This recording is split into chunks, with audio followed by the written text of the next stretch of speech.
শুভেন্দু অধিকারী যাদবপুর বিশ্ববিদ্যালয় নিয়ে আবারও আজে বাজে কথা বলেছে। যাদবপুরে যারা আছে তারা সংবিধান মানে না, সংবিধান মানে বিজেপি। সবচাইতে বড় সংবিধান বিরোধী মনোভাব তো বিজেপি নিচ্ছে। আমাদের দেশে গণতন্ত্র, ধর্মনিরপেক্ষতা, বহুত্ববাদী সমস্তগুলোকে বাতিল করতে চায় বিজেপি। এসব বাজে কথা বলার কোনো মানে আছে নাকি? যে কোনো রকমের অসামাজিক কাজ কিংবা ইত্যাদি তার বিরুদ্ধে সবচাইতে বেশি লড়াই করে বামপন্থীরা, আজ না বরাবর। এটা জানে নাই ওর।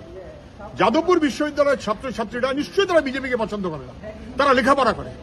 গোটা ভারতবর্ষের সবচাইতে এগিয়ে থাকা বিশ্ববিদ্যালয়ের মধ্যে যাদবপুর। সেই কারণে এত রাগ শুভেন্দু অধিকারীদের, যাদের দায়িত্ব দিতে হবে আর ওরা সব সাফা করে দেবে। এসব অসভ্যতা বন্ধ করুক।